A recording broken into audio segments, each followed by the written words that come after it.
ধূপগুড়ির ছবিটা এবার দেখাবো আপনাদের। তার কারণ গতকালই দেখিয়েছিলাম আপনাদের যে ধূপগুড়ি 16 নম্বর ওয়ার্ড, সেই ধূপগুড়ি 16 নম্বর ওয়ার্ডে তৃণমূলের প্রাক্তন কাউন্সিলর একটি জলাশয় বেড়া দিয়ে ঘিরে রেখেছিলেন, টিনের বেড়া দিয়েই ঘিরে রেখেছিলেন। তার যুক্তি ছিল এই জলাশয় কেউ দখল করে নিতে পারে। যদিও সেই অভিযোগ স্থানীয় বাসিন্দাদের, তিনি সেই জলাশয় দখল করতে চেয়েছিলেন এমনটা অভিযোগ করছেন স্থানীয় বাসিন্দারা। যদিও তার বক্তব্য ছিল সেই অভিযোগের পাল্টা বা পরিপ্রেক্ষিতে যে এই জলাশয় কেউ দখল করে নিতে পারে, আর তাই তিনি টিনের বেড়া দিয়ে সেই জলাশয় টিনের বেড়া দিয়েছিলেন এবং কোথাও যেন সে টিনের বেড়া দিয়ে তিনি রক্ষা করতে চেয়েছিলেন, তার বক্তব্য ছিল। আর সেই খবর আমরা দেখিয়েছিলাম, অর্থাৎ নিউজ 18 বাংলা গতকালই এই খবর দেখায়। আর নিউজ 18 বাংলার এই খবর সম্প্রচারের পরই টনক নড়ল কার?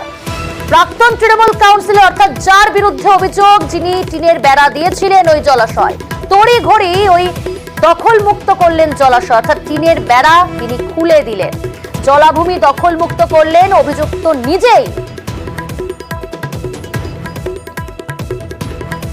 আমাদের সঙ্গে রয়েছে প্রতিনিধি রকি। রকি, গতকাল আমরা এই খবর দেখিয়েছিলাম, নিউজ 18 বাংলার খবরের জেরেই টনক নড়ল ওই প্রাক্তন তৃণমূল কাউন্সিলরের। এখন তিনি কি বলছেন, কি বলতে চাইছেন?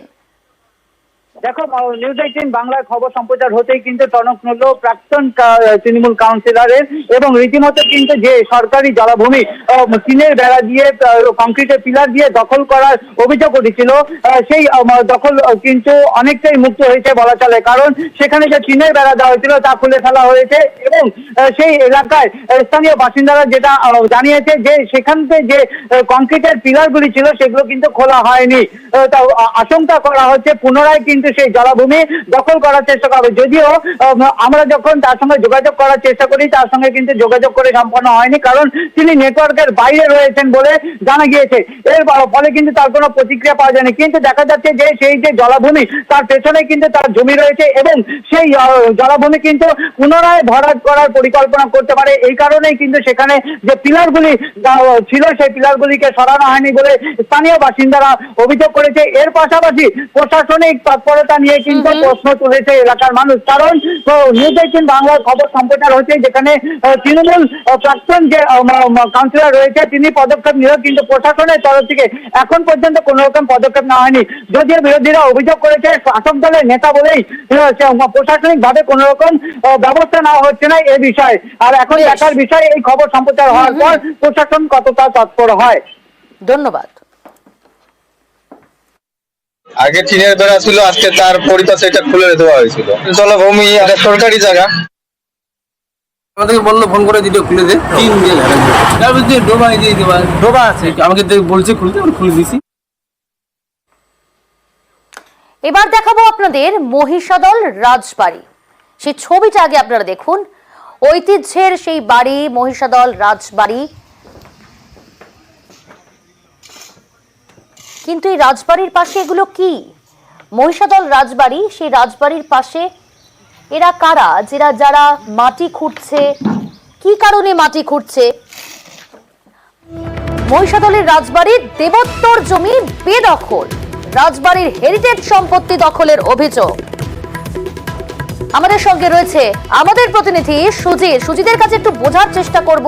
সুজিত, মহিষাদল রাজবাড়ি, ঐতিহ্যের এই রাজবাড়ি, প্রথমে ছবিটা আমরা দেখালাম, সেখানে মাটি খোঁড়া হচ্ছে, কারা তারা?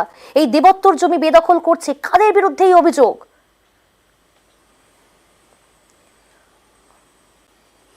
অভিযুক্ত কারা তার খোঁজে আমরা কিন্তু ধারাবাহিকভাবে এ ব্যাপারে খবর করছি, খোঁজ নিচ্ছি, কিন্তু মুখে কুলু মেটেছে একদিকে প্রশাসন, অন্যদিকে রাজপরিবার।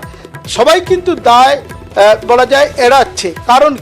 কারণ কি এর সঙ্গে কেউ যুক্ত আছেন, তার কারণে প্রকাশ্যে চলে এলে সমস্যায় পড়বে, তার কারণে কিন্তু মানুষ সরব হয়েছেন। কেন সরব হয়েছেন? যে রাজতন্ত্র নেই, কিন্তু রাজবাড়ির ভেতরে যেন আমরা সবাই রাজা, এমন ভাব করে জমি মাফিয়ারা একের পর এক নির্মাণ কাজ করছেন, মাটি খুঁড়ছে। তুমি যেটা বললে, মাটি খুঁড়ছে, নির্মাণ কাজ হচ্ছে, এবং যেখানে সেখানে যত্রতত্র। অথচ রাজ পরিবারের যারা সদস্য তারা বলছেন কারা করছে কি হচ্ছে জানছি না, যদিও স্বীকার করছেন যে হচ্ছে বুঝেছেন, সেখানে আবার বলছেন সিলিং না হওয়ার কারণে জমি বিক্রি করতে সমস্যা হচ্ছে। তাহলে হচ্ছে না কি করে? এবং এই যে বিষয়টি সামনে আসছে সবটাই কিন্তু আমরা ধারাবাহিকভাবে নিউজ 18 বাংলায় যখন দেখাই খবর তখনই দেখা যায়। তুমি যেমনটা বললে যে রাজবাড়ির সদস্যরা তারাও নাকি জানে, তার চুপ থাকার কারণ কি? জেনেও চুপ রয়েছেন কেন? তার কারণটা কি? সেই প্রশ্নের উত্তর দিতে গিয়ে তারা যেটা বলছেন যে তারা প্রয়োজনে এখানে জমি বিক্রি করতে চান, তারা সিলিং না হওয়ার কারণে তাদের কোন অংশ কি তারা বুঝতে পারছেন না। যদি না বুঝতে পারেন তাহলে বিক্রি করছেন কেন? তবে তারাও চাপে পড়েছেন, তারাও কিন্তু বলছেন কি হচ্ছে আমরা পুরোটা জানছি না। এই যে না জানার ভান সবার মধ্যে, প্রশাসন মানে প্রশাসনের মধ্যেও তাহলে না জানার ভান? সুজিত, প্রশাসনও কি না জেনে রয়েছে? একেবারে এবং সেখানে পুলিশের নাকের ডোকায়, থানা থেকে কত দূর, সেখানে কারা করছে কেন করছে কোনো উত্তর নেই। এবং এই উত্তর না পাওয়ার কারণে কিন্তু আমরা ক্রমশ বারবার খবরে তুলে আনলে যে কেসেই দেখা যায় আধিকারিকরা আসছেন দেখছেন, কিন্তু কি দেখছেন, কেন এগুলো বন্ধ হচ্ছে না সে নিয়ে কিন্তু কোনো উচ্চবাচ্য নেই। গত 1.5 বছরে গতি বেড়েছে কিসের? না জমি মাফিয়াদের এই জমি দখলের একটা যে চেষ্টা, তাদের এই গতি বেড়েছে। সেখানে কিন্তু প্রশাসন একেবারে একটু বোঝার চেষ্টা করব যে এই রাজবাড়ি বিক্রির মধ্যেও কি রাজবাড়ির সদস্যরা ইনভলভ রয়েছে, অর্থাৎ যুক্ত রয়েছে কোনোভাবে?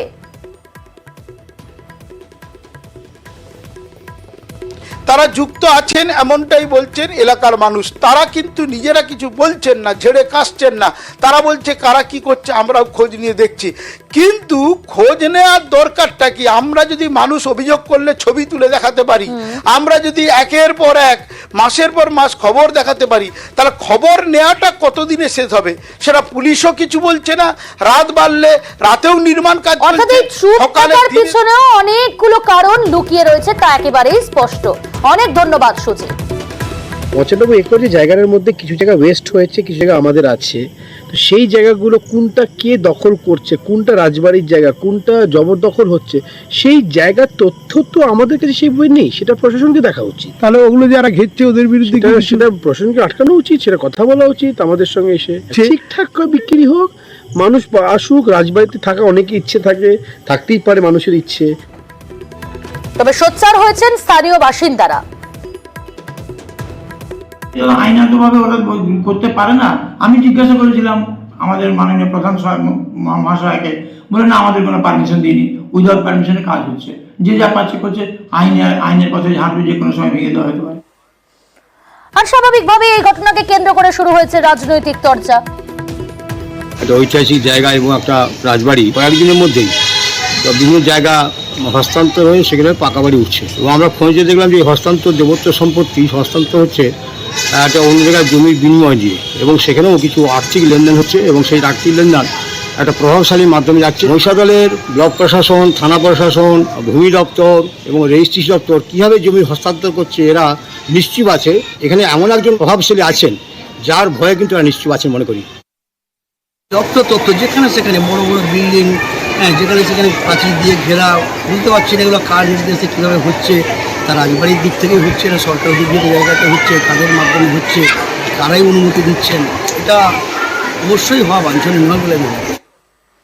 এবার একটু আলিপুরদুয়ারের দিকে